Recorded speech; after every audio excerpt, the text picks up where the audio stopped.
Welcome back to the Vault. Today's video is an interview with Deputy David Brooker and Sergeant Justin Wall from the Professional Standards Division. This interview takes place on April 28th of 2021. Deputy Brooker was the backup officer on the scene to the arrest on March 23rd of 2021 when Sergeant Bidler arrested Jeremy DeWitt for carrying a concealed weapon, which ultimately led to Sergeant Bidler getting fired. Please let me know what you think down in the comments below. Don't forget to like the video, comment, share, and most importantly, subscribe. Thank you guys so much for watching. I'm Sergeant Justin Wall of the Orange County Sheriff's Office Professional Standards Section. Today's date is April 28th, 2021, and the current time is 3:09 p.m. This interview is being conducted at the Office of Professional Standards located at 2500 West Colonial Drive. I'm interviewing. Can you just state your rank and your name for me? Deputy David Brooker, Orange County Sheriff's Office. And where are you currently assigned? UPD Sector 1. Alright, Deputy Brooker, are you aware that I'm recording this interview? Yes, sir. Has anyone threatened, coerced, or offered you any preferential treatment to give this statement? No, sir. Are you under the influence of drugs or alcohol that may impair your testimony? No, sir. Alright, please raise your right hand so I may swear you in. Do you swear or affirm the testimony you are to provide will be true and correct? Yes, sir. Okay. Alright, so as we briefly discussed, you were a backup deputy for a traffic stop that occurred on March 23rd, 2021, up on I-4 where Sergeant Bidler and Deputy Reeves of the motor unit had stopped a car. Do you recall that incident? I believe it was that date, but yes, sir, I did back them up on a traffic stop. Okay. Up on I-4 like Princeton, I think. Yes, sir. Okay. So just kind of walk me through how you became involved with that. The traffic units had asked for another unit. I was working Zone 14 that day, so that was in my zone. Jared Alexander was a 13 car that day, and he also jumped on to back the traffic units. They wasn't sure at that time whether they just needed traffic control or if they needed somebody transported at that point. So I went ahead and went just to make sure that everybody was safe. A lot of traffic going eastbound on I-4 at that time. So I jumped on, I think either Fairbanks or Princeton. I don't remember which one I went down to. I think it was Fairbanks, and then came back eastbound on I-4 and to help. Okay. And what was your impression of what was going on when you were responding? When I got there, they had a subject which I'm new to the area, so I don't really know who this gentleman was, sitting in front of their motorcycles and cars on the side of the interstate. I came up and I blocked traffic in that lane so that we had the entire right outside lane blocked, so we weren't dealing with the same amount of traffic that they had.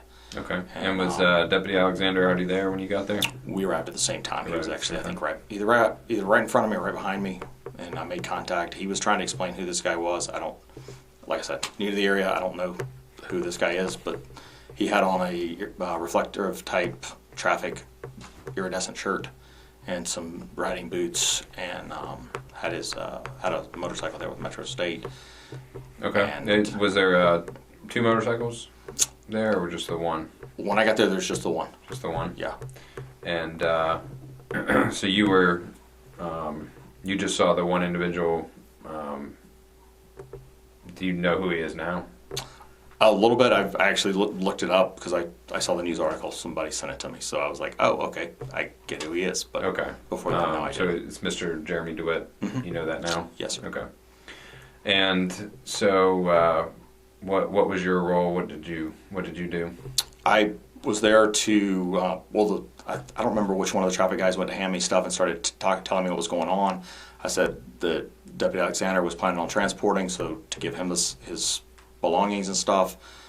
They got the gentleman up, Mr. DeWitt, and we walked him back to Deputy Alexander's car, and I assisted in his pat down for weapons or whatever before we got him in the back of his vehicle. Other than that, I got an envelope for his stuff and left that with Deputy Alexander, and then there was some type of weapon.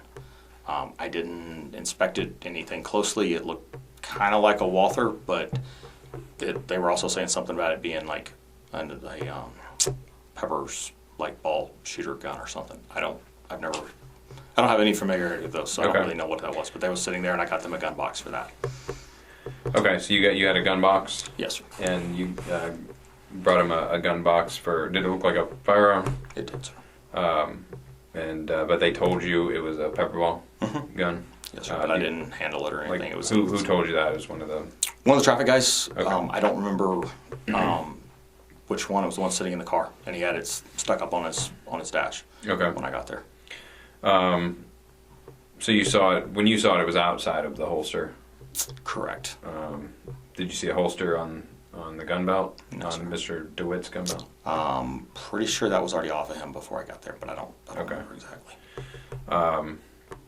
All right, and so they told you it's a pepper ball gun, and did you package it? No, sir.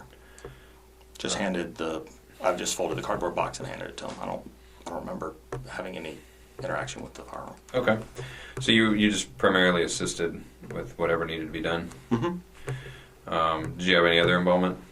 I went, when everybody else left, I went and sat in my car and waited for the tow truck to get there. But I didn't handle any of the paperwork or anything for the tow for the motorcycle.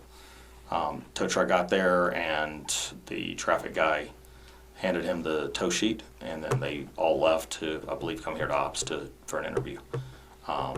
So So I just sat there on the side of the road while car store loaded the motorcycle. okay, had Deputy Alexander left at that point, or did you all stay until the tow truck got there? I don't remember that. Okay.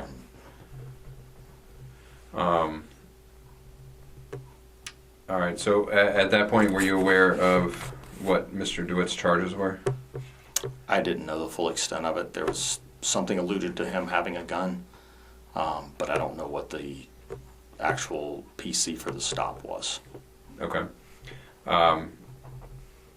Was there any discussion that you recall about what the charges were, or did you inquire? I did not inquire. I know that Mr. DeWitt was saying something about I wasn't concealed, and there was something alluded about carrying concealed, but there again, everything had already been removed. The gun was in the car, so I don't know if that was even the PC for the stop or if that was an additional charge or really anything beyond that. Okay. Did you have any charges on Mr. DeWitt? Negative. Did you complete any supplemental report No, sir. for this? Okay. No, sir. All right. Is there anything else that you know about this investigation that you would like to add? No, sir. Just to be clear, were you present at the Sector 4 substation when they did the transport? No, sir. I stayed up on the interstate and took a 10-8 from there. Okay. Once the motorcycle was loaded, I was just there to really assist with traffic. And Did you have any other involvement after that? no, sir. Okay. All right. Is there anything else you know about this investigation you'd like to add? No, sir. I didn't even really find out anything else more until later that evening. Somebody sent me a news article saying, "Hey, looks like you made the news." So I was like, "Oh, I didn't." But no, sir. Nothing with the investigation. That was my only involvement. All right.